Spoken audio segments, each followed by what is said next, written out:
Buen día a toda nuestra audiencia del programa Liderazgo TICS. Recuerden que este programa tiene como objetivo trabajar el análisis y resaltar las experiencias pedagógicas significativas en torno al tema de la virtualidad y el tema de la pandemia.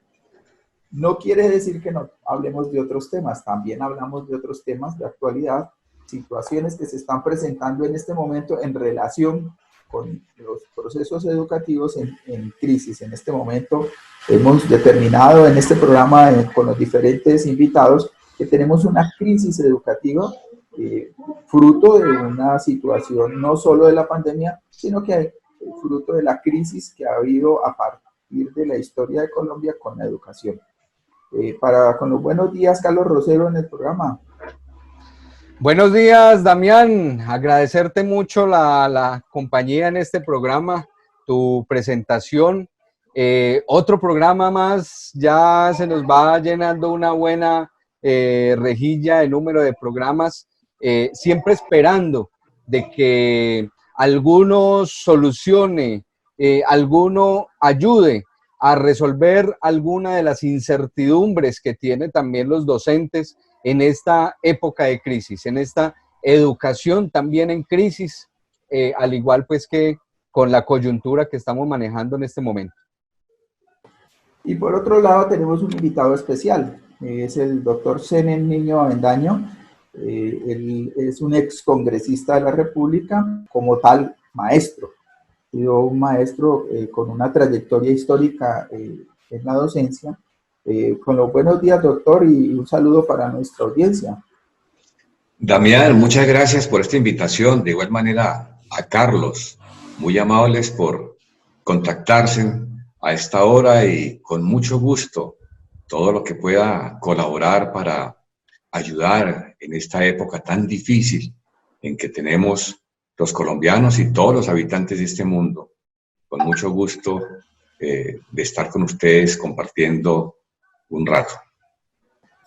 Carlos Rosero, acabo de leer un artículo de un periódico local que nos habla acerca de que el sistema educativo se debe preparar para todo un año, el diario La Libertad. ¿Tú nos podrías ampliar un poquito esa noticia? Claro, prácticamente lo que dice la noticia es que nos empieza a preparar a que la educación va a ser una de las últimas que va a ingresar a una, digamos, supuesta normalidad. Sabemos que la normalidad no va a ser exacta como de pronto se venía manejando y ojalá que no sea así, porque como personas, como docentes, como ciudadanos, debemos repensarnos, debemos reinventarnos, de analizar nuestra forma de hacer la práctica, de hacer las clases, de la comunicación, de la solidaridad, del afecto familiar. Todo eso nosotros lo tenemos que reevaluar. Y entonces el artículo lo que hace es que va preparando para que la educación posiblemente va a ser la última que se va a integrar a esa supuesta normalidad. Por ahora estamos hasta el 31 de mayo. Vemos las dificultades que se van a ver en este mes ya con las decisiones del señor presidente al sacar ya todo lo que tiene que ver la industria, las fábricas, y ahora pues que también está sacando los niños a partir de los 6 años, eso puede llegar a darse en una dificultad de gravedad. Y cuando hay una dificultad de gravedad, quiere decir que nos vuelven a confinar y ese confinamiento pues va a afectar directamente a la educación. Ese es uno pues de los análisis que hay allí.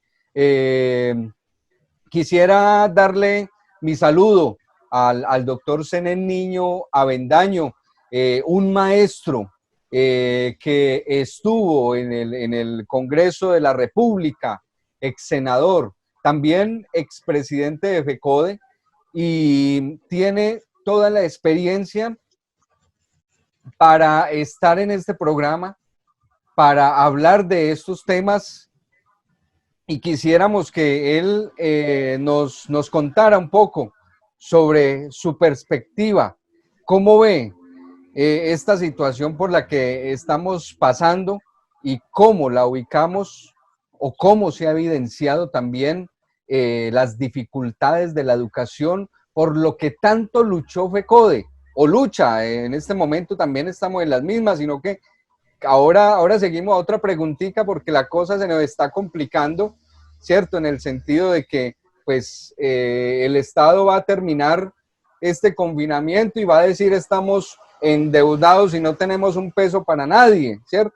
Hasta hay otro señor por ahí, un señor político haciendo referencias a que hay que quitar primas y hay que quitar cesantías y hay que quitar un 15% del salario mínimo, ¿cierto? Todas esas cositas, pero aquí se evidenció, FECODE y los maestros y los sindicatos siempre luchamos por una reforma al sistema general de participaciones, porque decíamos que la educación estaba desfinanciada, no habían recursos para capacitación, no había recursos para la atención en las instituciones, y esto pues nos dio la razón, nos dijo, sí, la educación está financiada y en este momento pues cada docente está colocando todos sus recursos, todo su tiempo para enfrentar esta situación. Entonces, no sé si es válida, Damián, para que empecemos con ese análisis que nos haga el doctor Zenén. Pues, doctor Zenén, sí, la pregunta es, ¿hay crisis en la educación? ¿Y usted qué tiene, qué conceptualización tiene sobre la crisis que nosotros hemos venido planteando que es histórica en la educación en Colombia? Sí, con mucho gusto. Bueno, hay un elemento que es importante tenerlo claro y es no la esencia de lo que es la educación. La sociedad le confió a la escuela la formación de los niños, la transmisión de valores, de construcción y reconstrucción del conocimiento. Y digamos que en la educación hay un elemento muy importante, que es la relación directa entre el maestro y el alumno. Entonces, no podemos, hoy que estamos en una crisis, producto de una pandemia, perder ese punto de vista. Porque lo que no vamos a aspirar es a que el gobierno virtualice la educación indefinidamente. Pasada la pandemia, no podemos, como suele ocurrir en estos gobiernos y en estos sistemas, que lo que es provisional, lo que es temporal, se convierte en permanente. Hay muchos ejemplos de ellos.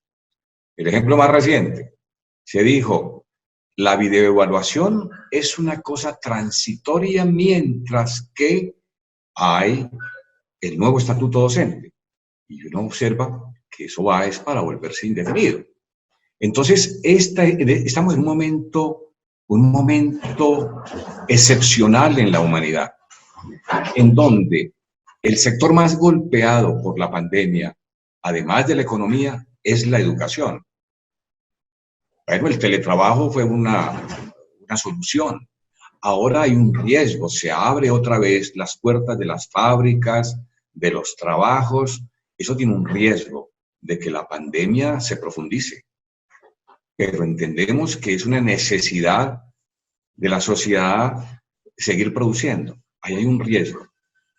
Aquí puede aparecer unos ciclos. Se abren las puertas del trabajo y posteriormente tendrá que volver otro confinamiento cuando se supere un determinado índice de infectados y de muertes y de hospitalizados. Es decir, vamos a tener que lidiar con esta tragedia por año y medio, un año como mínimo. Y entonces, bueno, la virtualidad educativa se convierte en una alternativa. Muy bien, creo que se hace un esfuerzo enorme por buscar que los maestros que no fuimos preparados, que no fueron preparados para la virtualidad, hoy hagamos un curso remedial rapidísimo a ver cómo manejamos mejor el computador, las redes sociales, cómo el Estado desempolva viejas prácticas y programas como la educación televisada, que desde la década del 60 ya existía. Entonces, todo eso hay que echarle mano. Ahora la ministra de Educación está diciendo, por ejemplo, que hay que reducir el tamaño de la clase.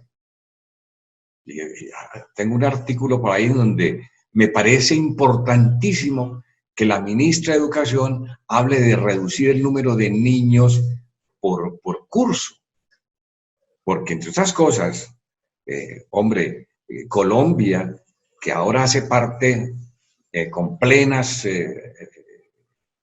plena membresía en la OCDE, cuando uno compara cómo la media en la OCDE es de 21 niños por curso, y uno se pone a compararla con lo que hace el gobierno nacional de impulsar la media de 40 niños por curso. Entonces estamos, es decir, casi con el doble de lo que en la media hay por tamaño de clase. Pero qué bien que en medio de esta desgracia, como es la pandemia, la ministra se atreva a decir que hay que reducir el tamaño de la clase. Y entonces se inventa cosas, digamos, esotéricas, como por ejemplo, que un día vaya un grupo de niños de un determinado grado, al otro día el resto de niños, en fin, buscando colocar a Colombia a la par con el tamaño de clase de la OCDE. Entonces, esa es una primera, llamémosla como algo positivo que queda de toda esta pandemia, es que el propio gobierno comienza a reconocerle al magisterio colombiano que la lucha que hemos librado, porque no haya hacinamiento de niños, porque decíamos desde hace mucho tiempo, eso ayuda a generar dificultades de salud, dificultades pedagógicas, etc. Entonces, ese es un primer elemento que nos parece muy importante. Pero hay otros temas que también nos llaman poderosamente la atención. Por ejemplo, ¿por qué el gobierno no invierte en la educación para que la virtualidad sea más extendida? ¿Cómo así que el Estado se gastó un cojonal de plata extendiendo 37.000 kilómetros de fibra óptica en todo el país? Este país quedó, todos, a excepción de la Amazonía, de algún sector de la Orinoquía, pero el resto del país quedó interconectado con este cable de fibra óptica. Pero lo curioso es que el último kilómetro de conexión con los municipios no lo hicieron. No lo hicieron. Total que las escuelas que potencialmente deberían ser conectadas por internet no lo hacen, porque hace falta el último tramo. Pareciera que aquí se estaba cocinando otro nuevo negociado por parte de quienes dirigen al país para que un operador privado de internet comprara, es decir, vender algo que debería ser público.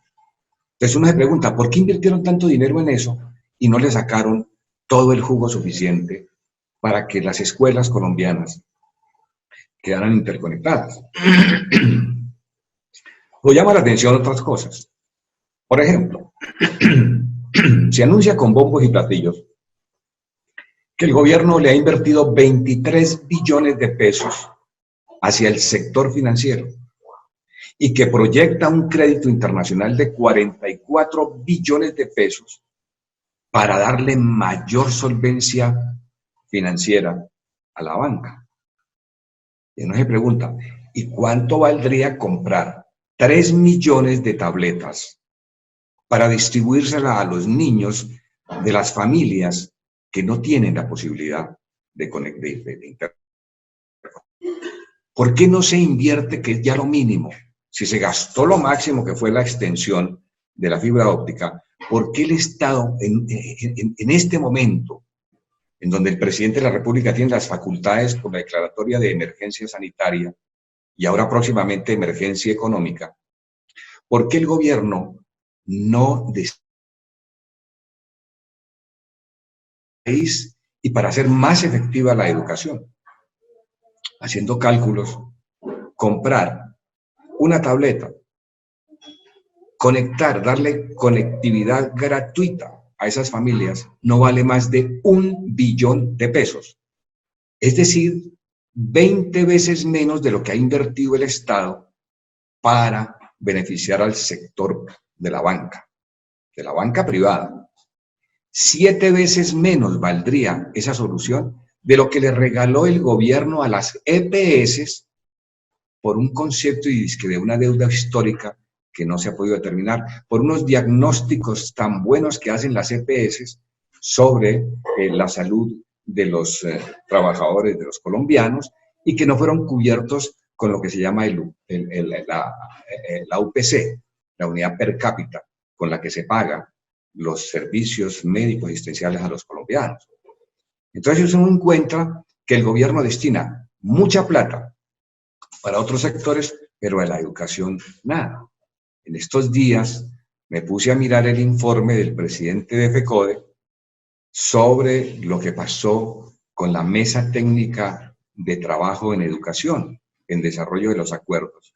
Y uno se da cuenta que el gobierno es absolutamente desinteresado, no le interesa, no le importa la situación de la educación.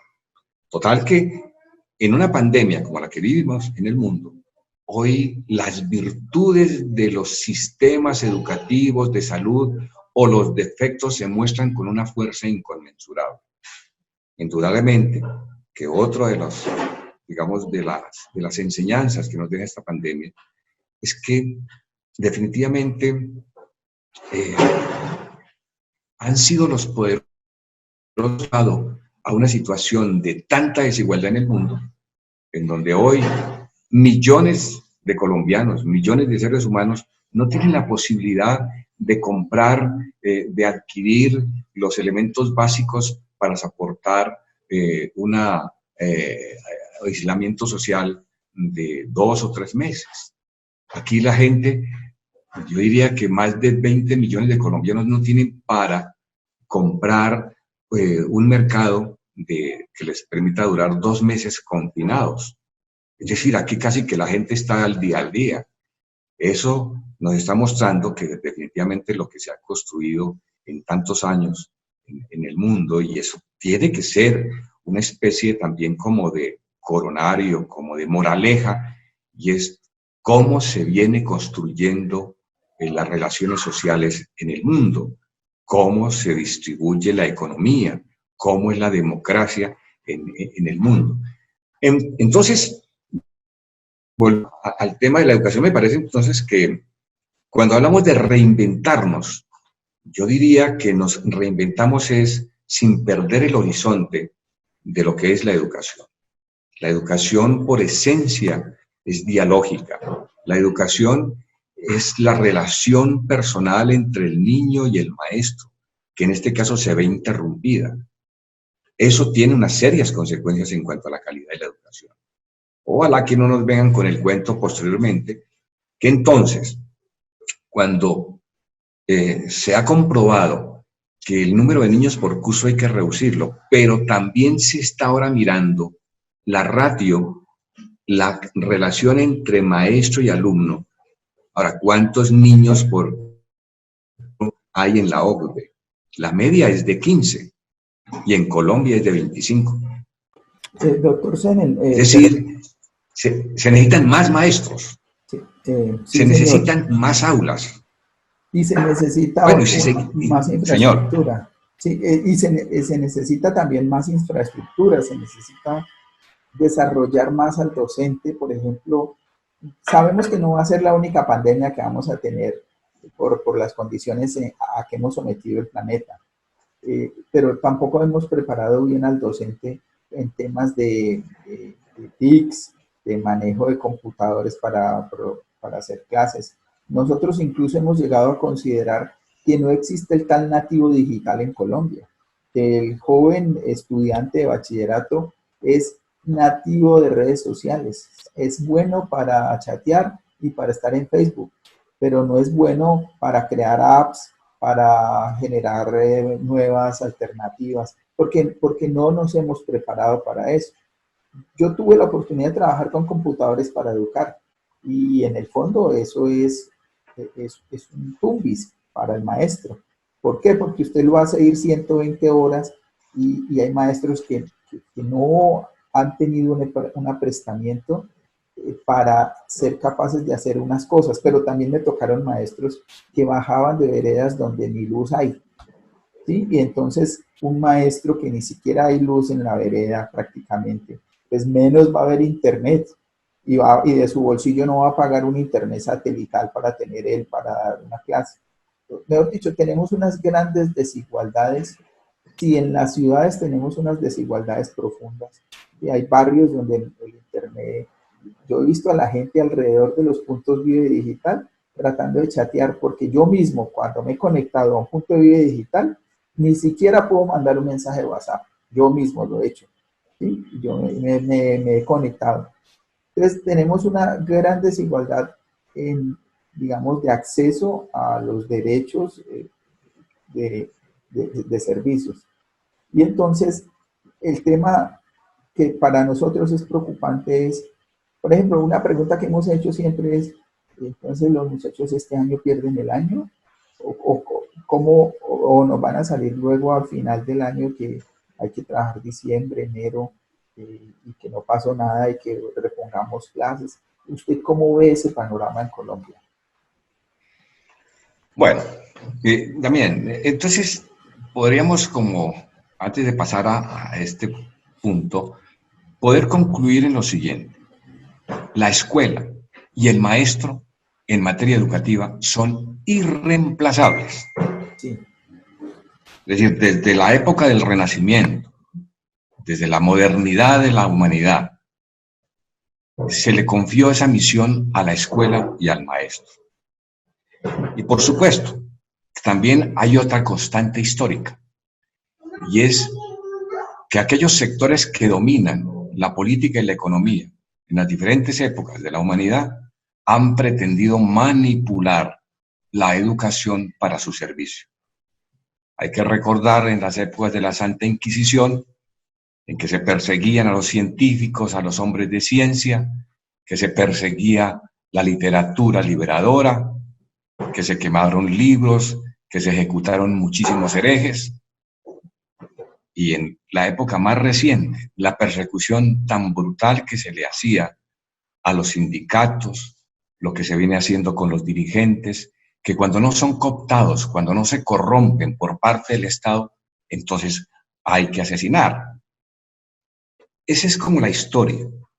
Y concluiríamos diciendo, no vamos a permitir que esta pandemia termine por deformar al maestro, deformar la educación. Todos sabemos que los medios de comunicación monopolizados por un determinado sector o interés producen cierto tipo de reacciones en la gente.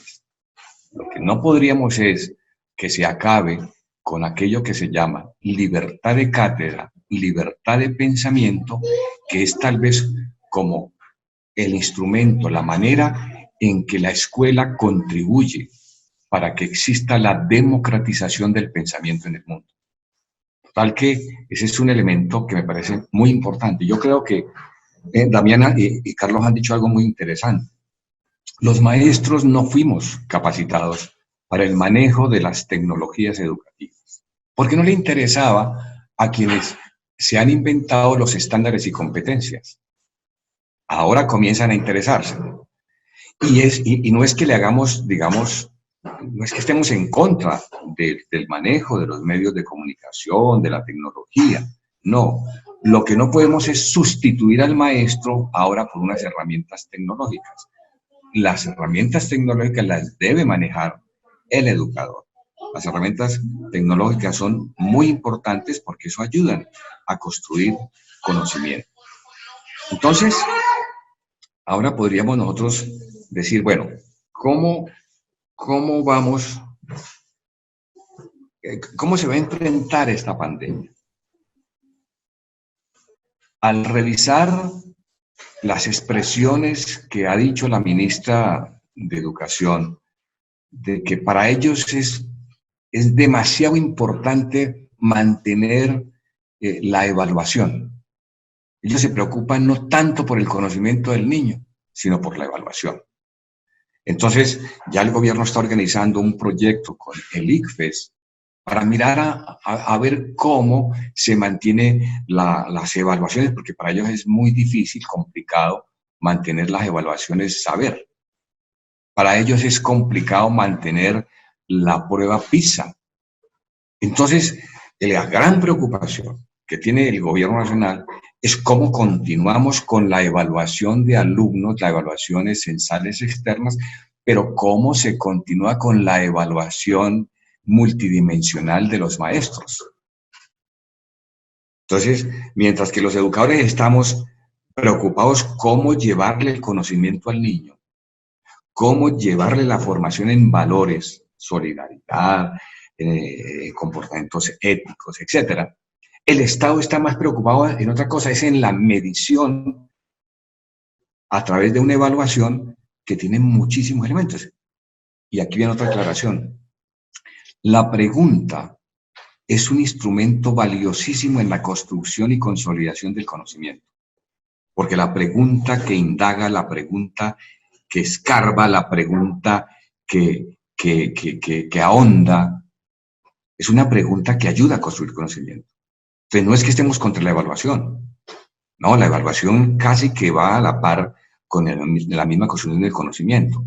Lo que estamos en contra es en que la evaluación se vuelva como el objetivo central de todo el sistema educativo.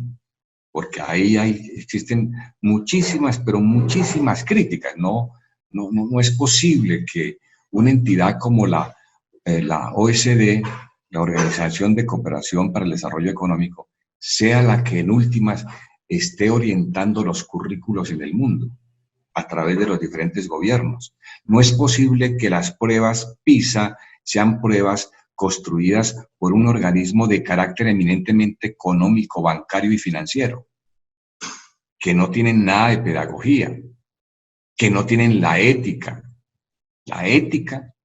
en el comportamiento, pues, digamos, en las relaciones armónicas de seres humanos. Entonces, es contra eso que nos oponemos. Ahora, ¿cómo va a ser? Porque hay cosas muy complicadas. Ya cuando el doctor Germán Vargas Lleras se atreve en una medida desesperada por darle estabilidad económica tanto a la banca como a la contratación, pretender quitarle las primas semestrales salariales a los trabajadores de Colombia o pretender tumbarles el subsidio de transporte, es querer resolver una crisis económica sobre la base de robar, de asaltar los derechos de los trabajadores. Y eso, a nombre de la pandemia, los colombianos no tenemos por qué permitir que eso ocurra. ¿Qué tal nosotros pidiéndole, será que si nos acepta los dueños de la banca, que se quiten un poco de las ganancias y las distribuyen? No. Todos sabemos que cuando el doctor Luis Carlos Sarmiento Angulo regala unos mercados, eso inmediatamente lo colocan a nombre de una fundación y con eso, esas donaciones se les reducen en el 150% el pago de los impuestos que tienen que dar por renta. Todos saben que ese es un gran negocio para ellos, que por un lado muestran una cara de amabilidad, pero por otro lado le quitan el dinero al mismo presupuesto nacional. Y que también son Entonces, no puede ser que esto ocurra de esa forma, señor. Y que también son recolectas que se hacen cuando le dicen al cliente que si deja tanto por ciento, pues, o si deja 1.000 pesos, 5.000 pesos para donar en un supermercado, por ejemplo, ¿cierto? Entonces esas recolectas también las suman allí como flores de ellos, ¿sí? Se echan las flores totalmente. Sí, así es. Total que eso no es que sea la famosa filantropía de esas instituciones, porque son esas instituciones que algún día un excelente economista la catalogó como el capital parásito, que son las instituciones que ganan por todos los lados, son los bancos. Entonces, esos son uno de los responsables de lo que hoy le ocurre en desigualdad al mundo. Bien, creo que hay un elemento muy importante, y es que esta pandemia le quitó el ropaje, el disfraz, esa piel de cordero que le habían puesto al neoliberalismo. Uno recuerda las palabras del doctor Enrique Peñalosa, cuando decía, es que somos tan democráticos que queremos llevar la mejor educación que existe en Colombia a los niños a través de los colegios concesionados en educación. Y entonces toda esta manipulación económica que se hizo de los derechos de los ciudadanos en el mundo, que es como la característica más importante del neoliberalismo, lo cubrían con ese ropaje de cordero, de estamos haciendo cosas por la humanidad, pero estamos asaltando a la humanidad. Ya lo dijeron desde hace casi un siglo, cuando algún economista brillante austriaco dijo, definitivamente la economía crece si los pobres trabajan para los ricos.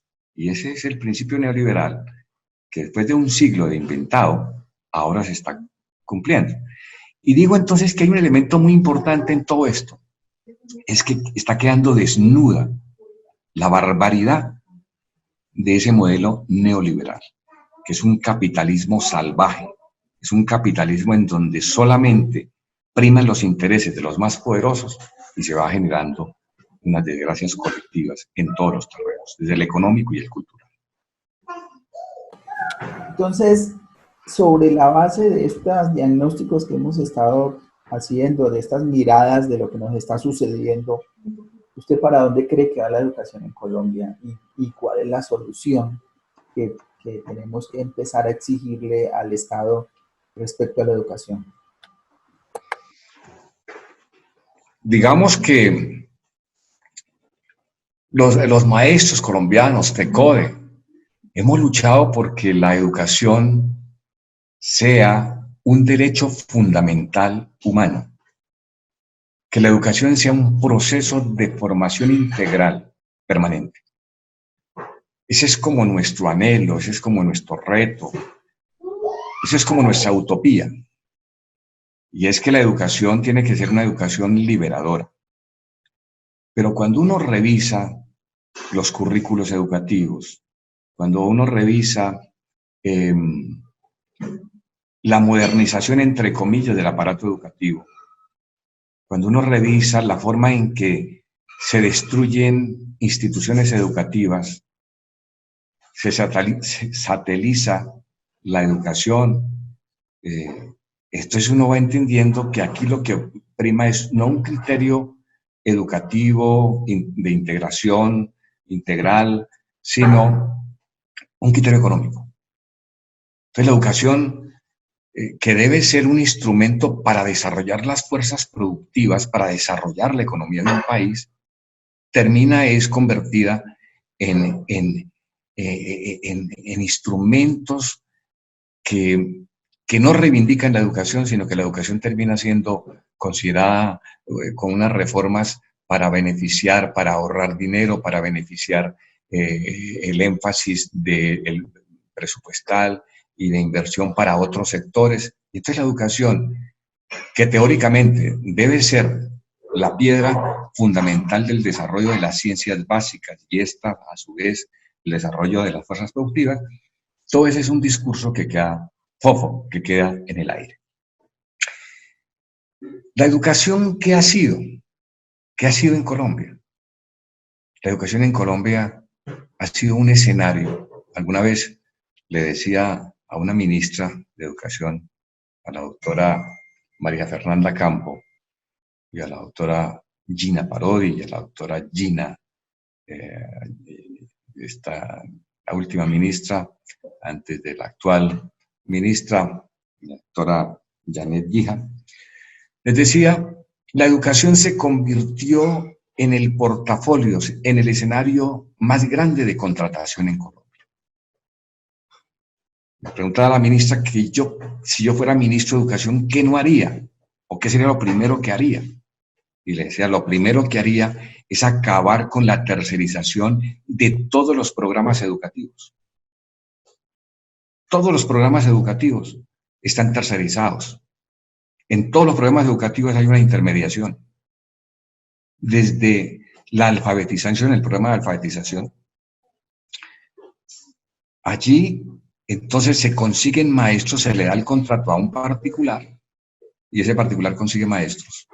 Pero si uno mira, por ejemplo, currículos flexibles, es lo mismo. Si uno mira Colombia bilingüe, es lo mismo. En algún debate que le hice a los ministros, a las ministras, le decía, doctora Gina, está sentado al lado suyo el jefe del programa de Colombia bilingüe, un viceministro. Y entonces ellos se llevan grandes cantidades de dinero, contratan a unas personas, maestros también, les pagan bicocadas. Y entonces, ¿la educación para dónde va? La educación va es para convertirse en una herramienta para que unas personas particulares se beneficien de los recursos educativos. Hice un debate sobre el tema de ser pilo paga y les mostré cómo la educación era concebida para convertirla en un mecanismo efectivo de aplicación de una ley neoliberal que se llama subsidio a la demanda. Entonces los niños colombianos querían estudiar en las universidades privadas más prestigiosas y a través de ese mecanismo 5 billones de pesos fueron a parar al bolsillo de los dueños de las universidades privadas en Colombia. Total, que si los maestros no nos reinventamos, si los maestros no volvemos a beber de las tesis del movimiento pedagógico, si los maestros colombianos no volvemos a mirar que la educación debe ser liberadora y para ser liberadora una educación tiene que ser profundamente crítica. La pedagogía es eso, la pedagogía es la interlocución permanente, es la pregunta permanente que desde la educación se hace sobre la sociedad. Y entonces cuando nosotros pensamos en que la educación tiene que tener otro tipo de norte, tenemos que echar mano para reinventarnos a todos estos elementos críticos que hemos construido durante muchos años, que lamentablemente en los últimos tiempos se nos marchitaron, porque desde el año 1990, y todo por un acuerdo para llegar a una determinada presidencia de FECODE, se arruinó con la relación que tenían los maestros, el movimiento pedagógico, el CEID, con los intelectuales. Se produjo entonces una transformación profunda en esa relación que había entre FECODE, el mundo intelectual, el mundo universitario, a través del Centro de Estudios e Investigaciones Docentes. Hay que volver otra vez a repensar todo eso. No, hay que sacar a FECODE de la milimetría política. Hoy en día ya no es el director del CEID un hombre que sea avesado en la investigación científica, que conozca de la historia de la educación, que se imagine por un momento cómo es que se procesa la información y el conocimiento en el cerebro de un niño, sino que hoy quien llega a esos cargos es sencillamente por un problema eminentemente de carácter político, de distribución de, ¿cómo llamaríamos eso?, de cuotas. Total que tenemos que reinventarnos los maestros y es como a partir de la pandemia, a partir de la historia de la educación, podemos nosotros proyectar otro tipo de comportamientos desde el maestro, desde el directivo sindical, desde el rector, los rectores que hoy se convirtieron en las puntas de lanza de la política educativa neoliberal, aunque yo admito que hay muchos rectores que están en otra perspectiva, están en la perspectiva más de la educación y menos del negocio de la mercancía. Doctor, usted toca uno de los temas que nosotros teníamos allí como segundo tema a tratar, y es el movimiento pedagógico, ¿cierto? Cuando hablamos de repensarnos o reinventarnos, también es saber tratar el tema de lo pedagógico, muy de acuerdo con todas las propuestas que usted hace y de su mirada de cómo debe manejarse esto después de una crisis, cómo debemos aprovechar que se evidenciaron muchas cosas, se evidenciaron muchas brechas y cómo debemos actuar después para que todo no sea llegar a la normalidad de irnos y pegarnos al tablero leyendo la cartilla del ministerio. Eh, el segundo tema que estábamos por tratar es el movimiento pedagógico como tal. Nosotros sabemos que ya se evidenció también de que hay que tener en cuenta unos contextos, hay que tener en cuenta una educación popular, hay que tener en cuenta tantas cosas que nos rodean, que sabemos que muchos de los autores han llegado a intervenir, a proponer diferentes temas, sino que pues nuestra, digamos, práctica tradicional de política y de cuotas no nos deja avanzar de pronto a los que queremos algo más democrático y los que queremos es un beneficio para las comunidades, tanto los sindicalistas para las bases como para algunas personas de la clase política que quieren es el beneficio para los ciudadanos y el pueblo. Ya sabemos que el gobierno no quiere absolutamente nada de eso, ya no lo demostró en darle un montón de billones a billones de pesos a la parte bancaria, alguien que no ha parado un solo minuto desde que inició esta pandemia, alguien que lo único que ha hecho es aumentar los créditos, ¿sí?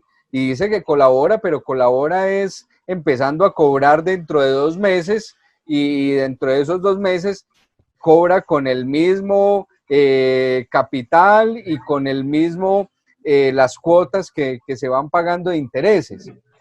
Entonces, el movimiento pedagógico es indiscutiblemente uno de los más importantes que hay acá y que FECODE y que digamos, la clase política alternativa debe empezar a hacer presión para que eso llegue a cambiar un modelo educativo que sí se vuelva eficiente.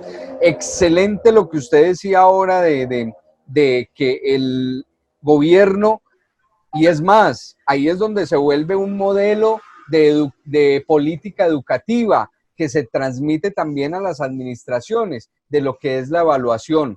Aquí el secretario de Educación de Risaralda, por ejemplo, decía que si no se cumplía con las 40 semanas que debía haber un estudiante, entonces que todos los estudiantes iban a perder el año.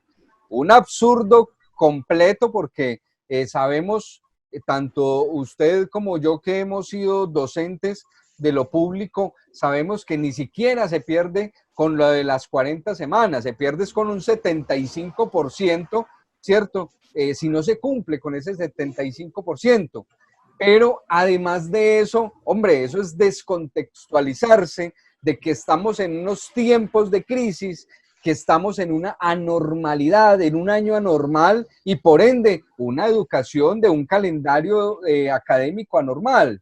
Entonces, eso es no ubicarse y tener un desconocimiento de la educación frente al ejemplo que le doy de lo que dice el secretario en cuanto a que si no se cumple con 40 semanas lectivas, entonces que el estudiante, los estudiantes, o sea, para él todos los de Risaralda van a perder el año, ¿cierto?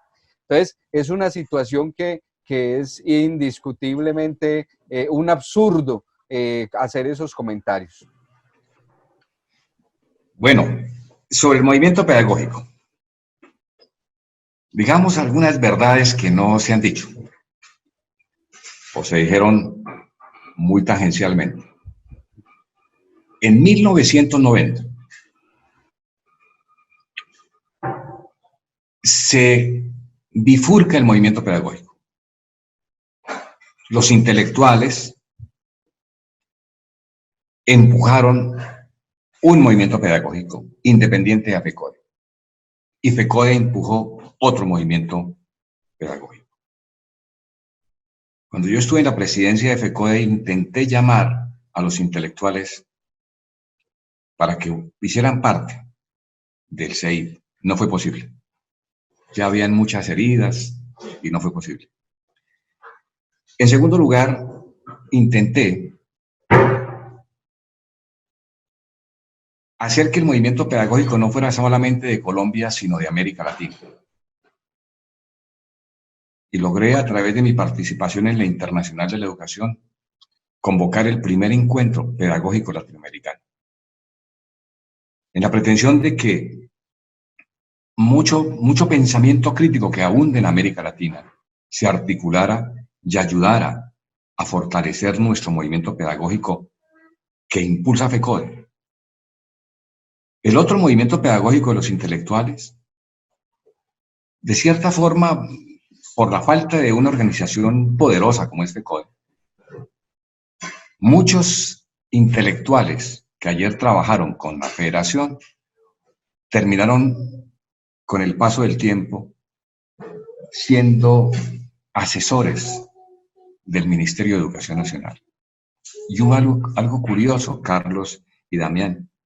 El lenguaje que utilizábamos desde el movimiento pedagógico lo comenzó a manejar el Ministerio de Educación Nacional. Entonces, todas las reformas educativas horrorosas para la educación, los maestros, los niños y el país, fueron aparentemente fundamentadas con ideas y criterios nacidos dentro del movimiento pedagógico. Hubo una cooptación del movimiento pedagógico por parte del Ministerio de Educación Nacional. No hay que perder un punto de vista también. Es que la educación, como lo dije hace un momento, se convirtió en el escenario, en terreno fértil para los negocios privados. En el año 2002 se creó en Miami algo que se llama Fundación sin ánimo de lucro, Empresarios por la Educación. Y de esa fundación, en América Latina hay 13 capítulos.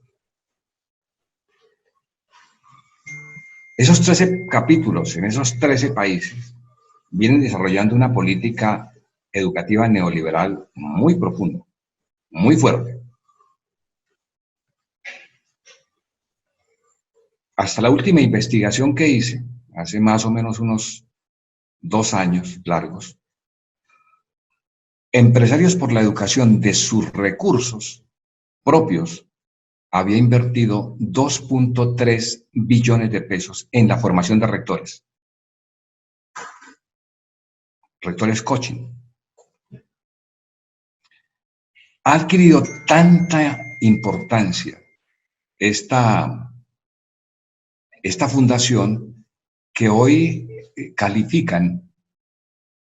evalúan a los secretarios de educación del país. Esas cosas no se cuentan, esas cosas no se dicen, pero se pueden investigar.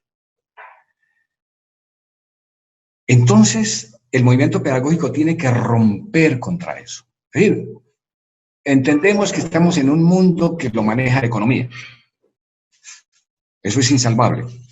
Pero lo que no podemos pensar es en que la educación que está dirigida a los niños, a los seres humanos, termine siendo dirigida hacia el enriquecimiento del bolsillo de uno o de varias personas que tienen posiciones dominantes en la economía o en el mundo.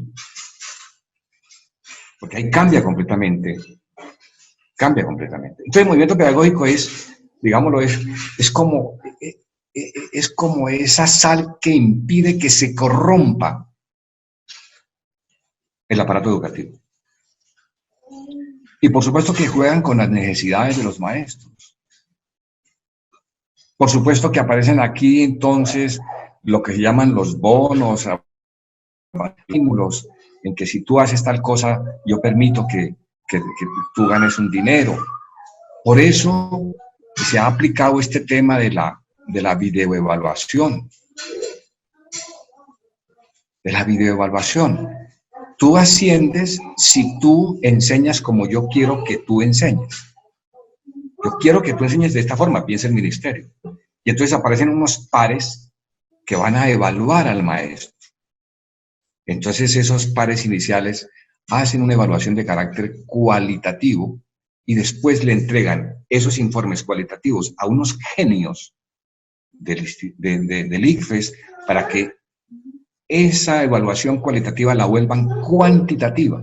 Y yo no sé cómo que convierten tantas palabras en unos números. Y entonces eso es lo que va a permitir que el maestro ascienda o no ascienda. Yo por eso me he opuesto radicalmente y he entrado en contradicción con la propia federación, porque me parece que no podemos condenar al magisterio a la libertad de pensamiento que deben portar los maestros, a la libertad de cátedra, que es un derecho constitucional amparado por la propia Corte Constitucional, que lo define como la mínima capacidad de resistencia que tiene un educador para poder confrontar los sesgos ideológicos y políticos que el statu quo le quiere imponer a la educación. Entonces no podemos permitir, FECODE, que es la de los derechos, de las libertades, de la democracia, no puede permitir que se atente contra este principio y este derecho profesional y sindical del magisterio colombiano. Ese movimiento pedagógico, entonces, se necesita que sea como un elemento que esté vigente dentro del trabajo de los maestros, por supuesto, de la Federación Colombiana de Educadores, y es lo que nos va a permitir reinventarnos los maestros. Hoy los maestros necesariamente tenemos que mejorar nuestro conocimiento, nuestras habilidades sobre el manejo de redes, de los medios tecnológicos, etcétera, pero no perdamos que siempre vamos a tener que luchar porque la escuela sea ese ambiente propicio, protector, estimulante de conocimiento.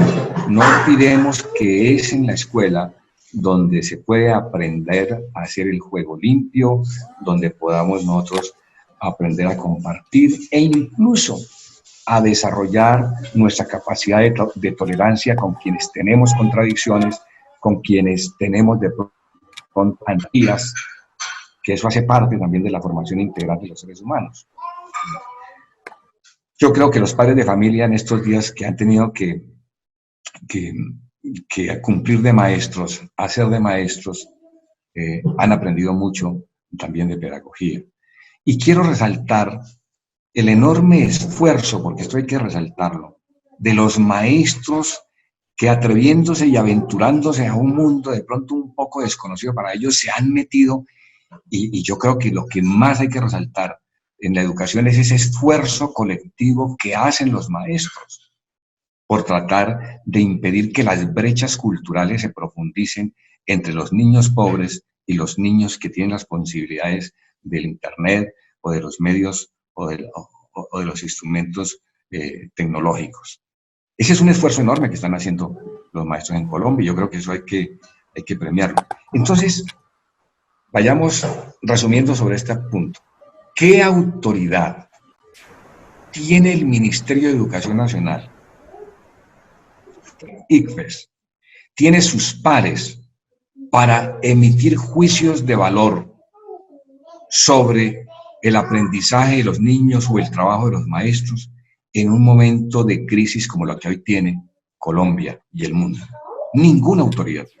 Sí, tiene toda la razón. No podríamos entonces, permítame resumo diciendo, no podríamos permitir entonces que hoy el punto principal del Ministerio de Educación Nacional, en lugar de ayudarnos a extender la virtualidad, sea el de ir a calificar bien o mal a un maestro colombiano o a los propios niños. Sí, usted ha hablado hoy en los puntos claves de la crisis educativa colombiana. O sea, hemos visto que hay crisis en todos los ámbitos del proceso educativo, pero sin lugar a dudas es ese modelo privatizador de la educación, tercerizador, que nos tiene en una situación. O sea, el neoliberalismo en la educación ha afectado todo el proceso educativo. Doctor Senen, con mucho agradecimiento por su presencia en el programa, unas palabras de despedida porque ya nos llegó los límites del tiempo. Creo que en otra ocasión nos toca volver a conversar con usted porque tiene la educación en la cabeza y eso es muy importante. Está bien. Entonces, digamos lo siguiente. Efectivamente, la privatización de la educación es tal vez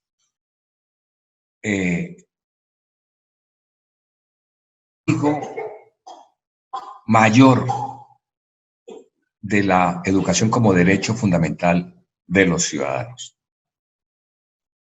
Por eso yo he sido crítico frente a la privatización FECODE, los maestros, la dirigencia. No podemos cederles un milímetro. Por eso yo, de manera fraternal, le hice una observación al ejecutivo de FECODE. El acuerdo 6 de los últimos, lo que se firmó en mayo con el gobierno, le abre un boquete muy grande, le deja las manos sueltas al gobierno para privatizar la educación en Colombia. ¿Qué podemos decirle a los maestros? La educación o el ejercer la profesión de educador es un privilegio, es una responsabilidad, es un honor. La profesión es la profesión más importante del mundo. Claro, el médico protege la vida, pero el maestro es el que ayuda a formar el futuro de esa vida. Claro, en el pasado, para ser maestro se necesitaba ser una buena persona y tener una palanca política. Hoy, para ser docente, se debería tener conocimiento sobre la educación, sobre los métodos, sobre la didáctica.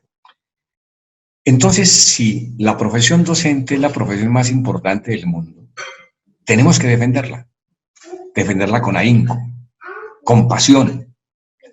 La profesión docente, indudablemente, es una profesión exigente. Y si es exigente, nosotros tenemos que ser también muy fuertes en defenderla, defender la educación y defender nuestros derechos. Entonces le decimos a los maestros, esta es una pandemia. Seguramente, como lo decía Damián, quién sabe cuántas pandemias tendremos que afrontar hacia el futuro.